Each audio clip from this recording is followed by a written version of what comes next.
Kentucky basketball just picked up arguably their biggest recruit of the 2023 cycle, and I think he's somehow better than everybody thinks he is. We talk about that on today's episode of Locked On Kentucky.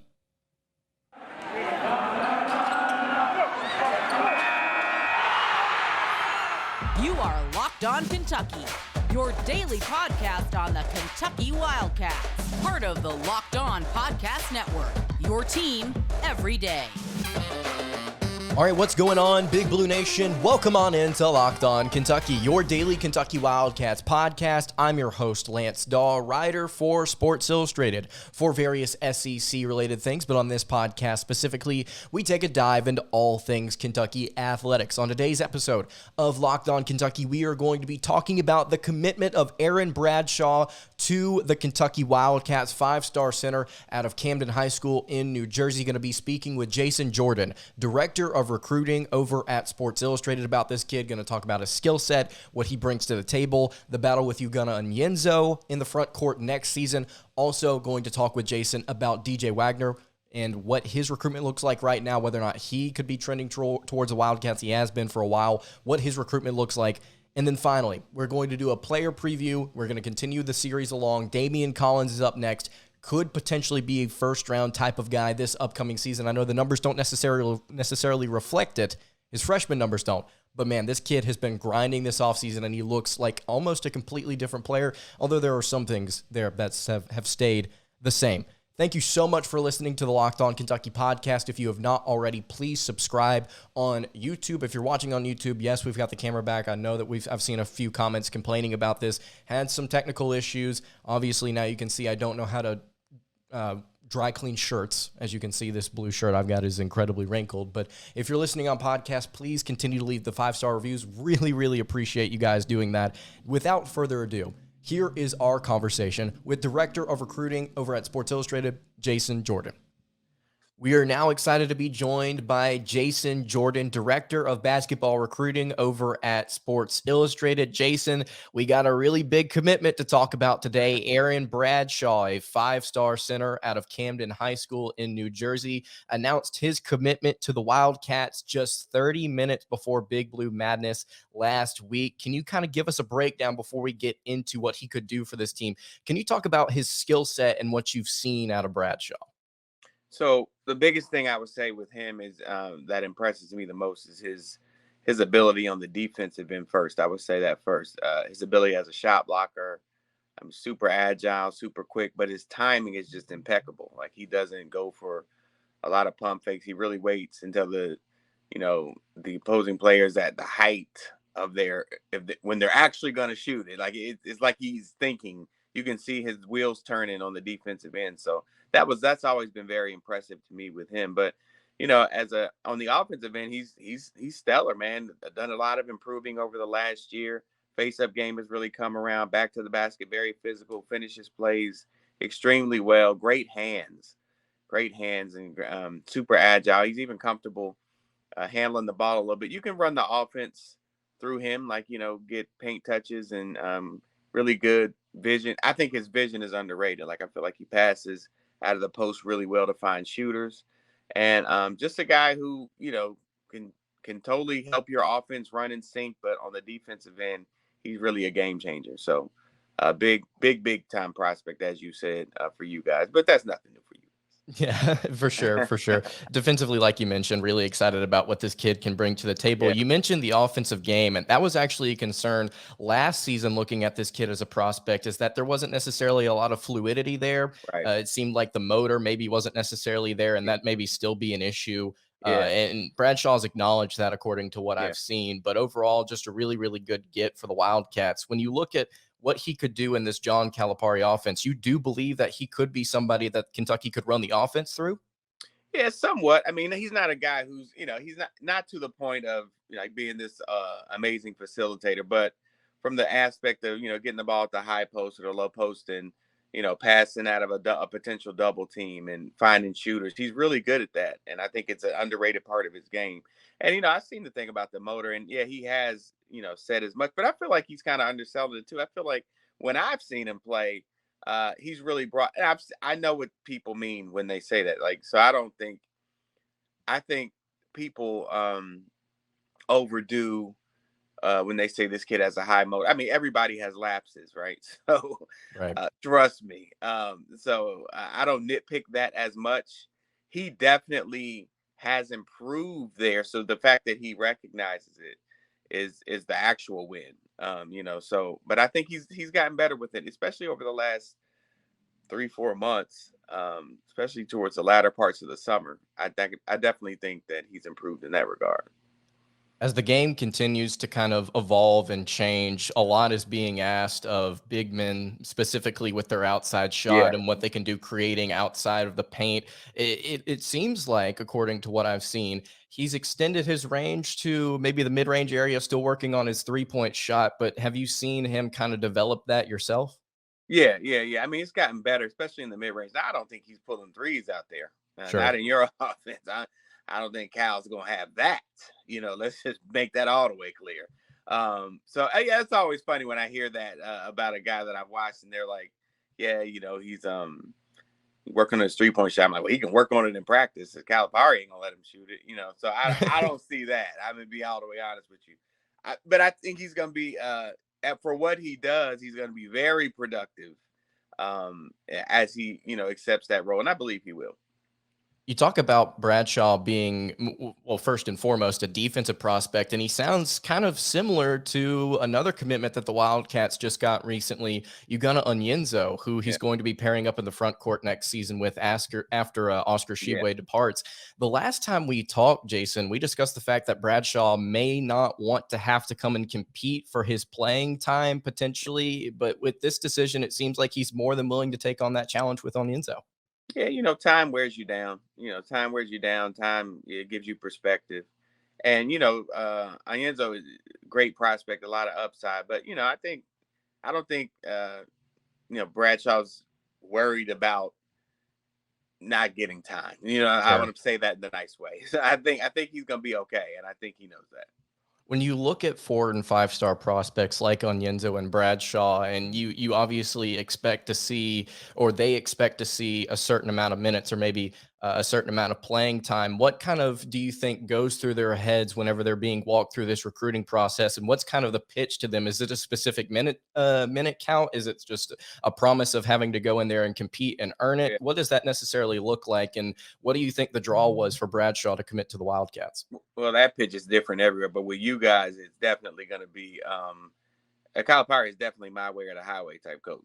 And Hmm. and people know that. Yep. Even on back channels, you talk to old players, old school players. Your favorite Kentucky star will tell you John Calipari is not a respecter of person.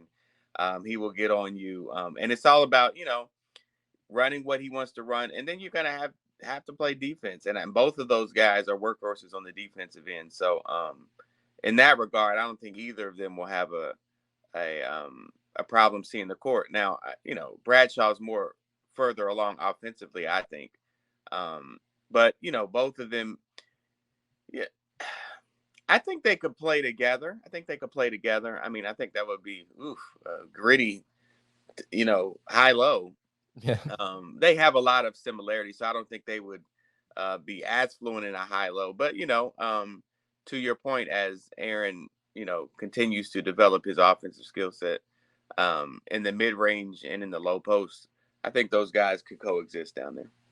Absolutely. Yeah, absolutely. I want to talk for a bit about a teammate of Bradshaw's that's right at the top of Kentucky's list. But before we do that, I want to tell you guys about our friends over at Upside. Inflation is hitting us all where it hurts, and Upside is here to help us out. Upside is an incredible app for anyone who buys gas, groceries, or dines out. And with every purchase you make, you can earn cash back thanks to Upside. To get started, you can download the free Upside app and use my promo code LOCKED and get $5 or more cash back on your first purchase of $10 or more.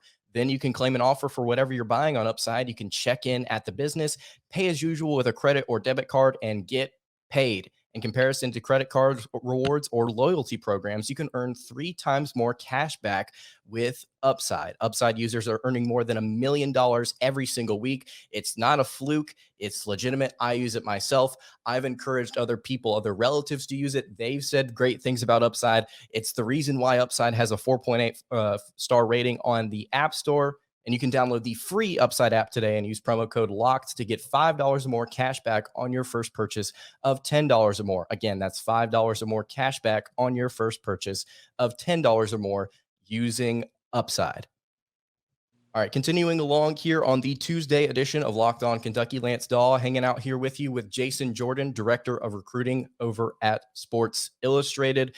Jason, there is a player that is currently at the top of just about every single recruiting board out there, DJ Wagner. He is the teammate of Aaron Bradshaw, who we were just talking about. It seems like he is a Kentucky lean based on crystal balls and predictions.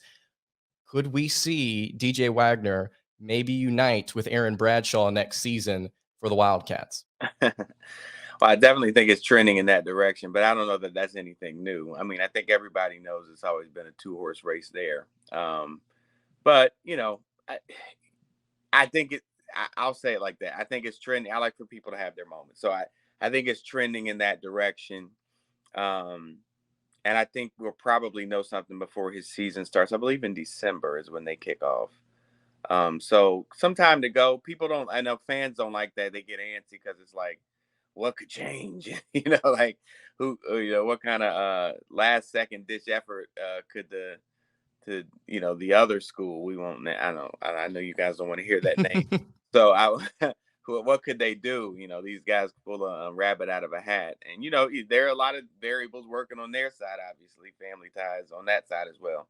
But I think Kentucky's in a great position, and I think over the next month, we'll probably hear something. That's what I'm hearing on my back channels. You look at next year's class, Jason, that backcourt for Kentucky is going to be loaded. If DJ Wagner were to commit, you would have Wagner. You would also have Reed Shepherd.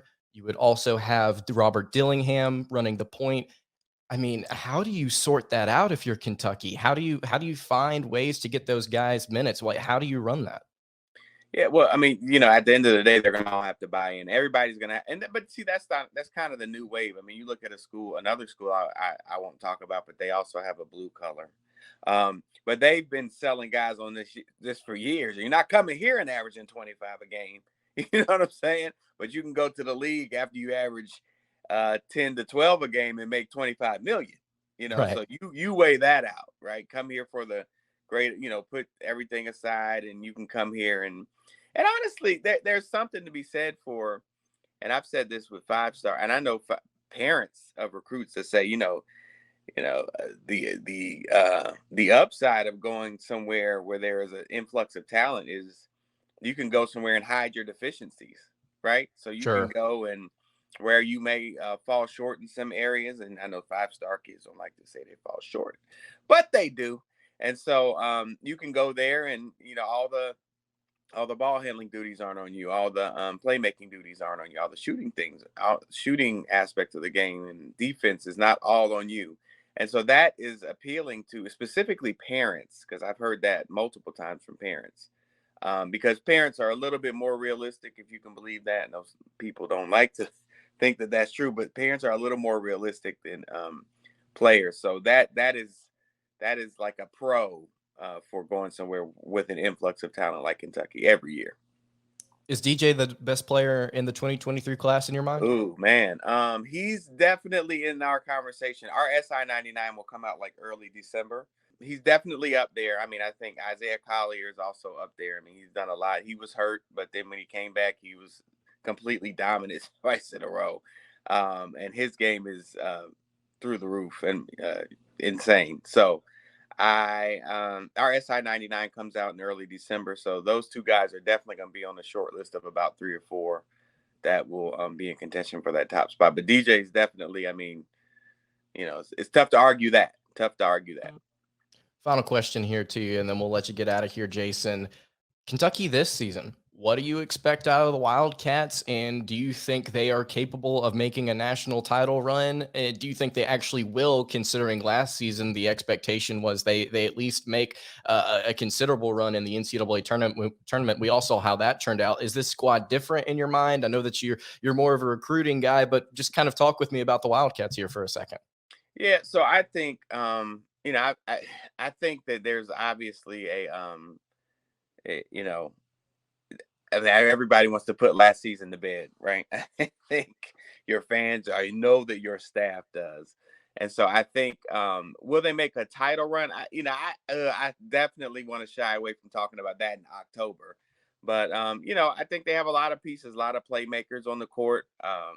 And I think that's I don't know if I've talked to you about this, but I've talked about this a lot. That's the wave in college basketball. If you look at the teams that are the most successful, they flood the court with playmakers, agile playmakers, long, length. And I think you guys check off those boxes. And I definitely think you all will make a deep run in March. Now, a title, I talk to me again in December. Talk to me again in December.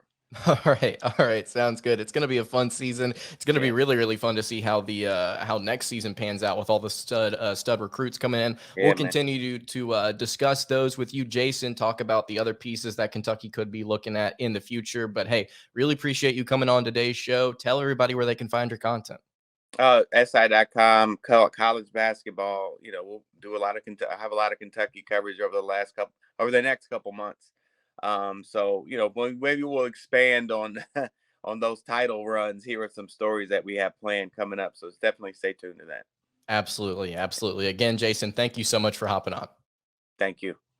All right, that was Jason Jordan, Director of Basketball Recruiting over at Sports Illustrated. Really appreciate Jason hopping on to talk about Aaron Bradshaw and DJ Wagner. Before we continue our player preview series with Damian Collins, who could potentially be a first-round prospect this upcoming draft, I want to talk to you guys about our friends over at Nissan. Our partners at Nissan have worked with us to create a new segment across the Locked On College Network titled Thrilling Moments, where we highlight the most exciting play from Kentucky's weekend game or throughout the history of our alma mater. This week's thrilling moment from Kentucky's game against Mississippi State. I think this pretty much is a no-brainer for me. It has to be Will Levis's bomb he threw to Calipari for the 50-yard completion to set Kentucky up for the final touchdown of the game against the Bulldogs. Really, really exciting stuff. We talked about the drive charts last episode, and we broke down how Kentucky was on fire in the second half, scoring touchdown after touchdown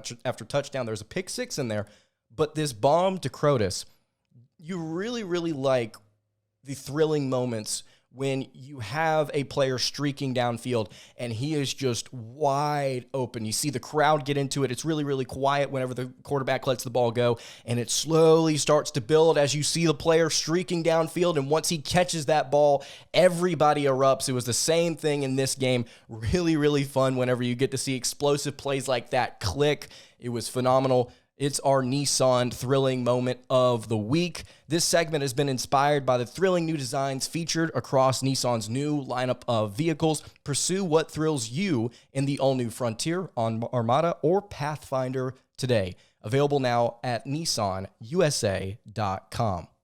All right, wrapping up the Tuesday edition of Locked On Kentucky, Lance Dawe hanging out here with you. Damian Collins next up in our player preview series. We already did Ugonna Onyenso for our first player. We are going to continue along with Damian Collins. And I don't want to use the word break out too much whenever I talk about Collins, because he is somebody that I think is going to translate very well to the next level at the NBA. But for this season, I think he's going to have some limitations in terms of playing time. We're going to get to that in a second, but you look at last year's numbers for the freshman out of Texas, right? 2.9 points per game, averaged less than 0.1 steals per contest, 0.1 assists per contest, took only 1 3, I believe, all year, didn't make it.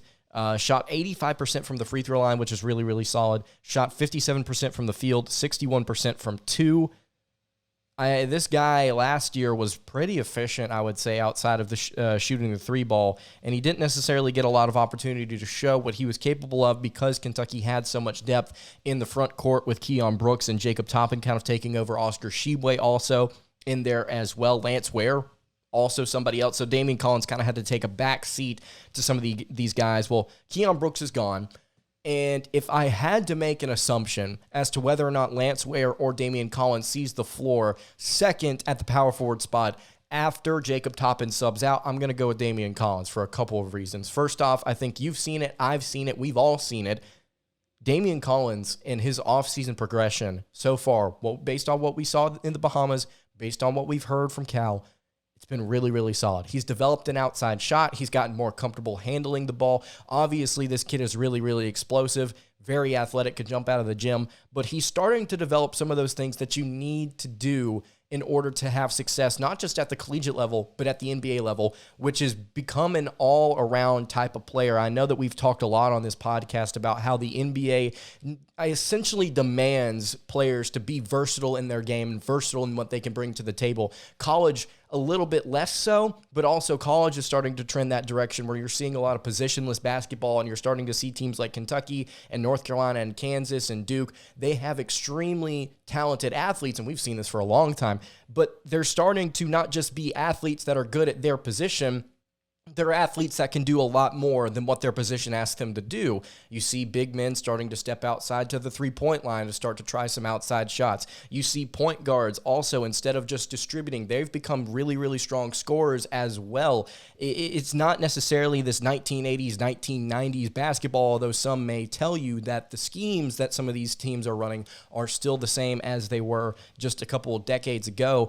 But we're not just seeing positions being constricted to what their one specific thing does. Point guards don't just distribute. Obviously, they haven't for forever, but we're starting to see where players are starting to mold into similar heights and different things like that. And you've got a 6'9" forward here in Collins that is starting to really blend all of these different things together in his skill set. You like his upside as an NBA player, but if we're talking specifically what he can do for the Wildcats this season, I think he's going to do what he did last year, which is be very efficient.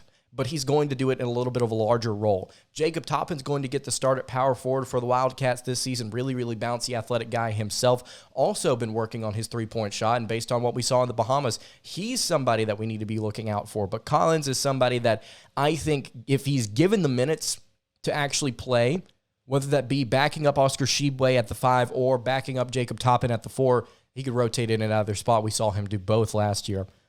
He's going to be efficient. And on top of that, he's going to be somebody that's going to be a threat to not just score inside, but also outside.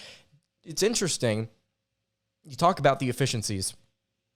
Damian Collins was not phenomenal when it came to mid-range stuff last season, which is something that Kentucky heavily utilizes within their offense. It's going to be interesting to see whether or not he continues to do that, or if he becomes just an inside the paint, outside the three-point line type of guy. If he's anything like he was in the Bahamas, he's going to be really, really good for the Wildcats this upcoming season. If you've got thoughts on what Jacob Toppin, Damian Collins is going to do this season, leave it in the YouTube comments below, or you can hit me on the socials. I think his limits are going to be, or minutes are going to be limited because of the fact that Jacob Toppin's still here, and he's very similar in play style to what Collins can do. Do we see Damian Collins make the move to the NBA draft this year?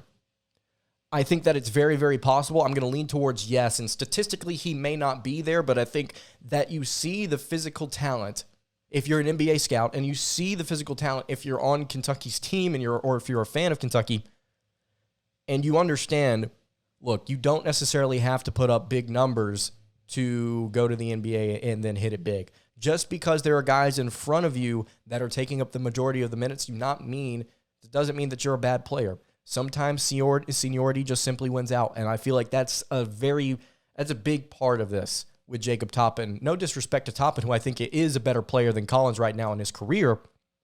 But yeah, Damian is going to be something special for the Wildcats this season. We're going to see him in a bigger role, I think. It's not going to be a much bigger role, but it's going to be a bigger role nonetheless. Excited to see what he does for the Wildcats this upcoming season. All right, that's going to do it for today's episode of Locked On Kentucky. You can follow the show on Twitter at LockedOnUK. You can follow me on Twitter at LanceDawe_, and you can follow the show over on Instagram. That is at Kentucky Podcast. Again, any questions, comments, concerns, leave them in the YouTube comments below or hit me on the socials. I will see you all tomorrow for another episode of Locked On Kentucky. Hope you guys have a great rest of your day, and God bless.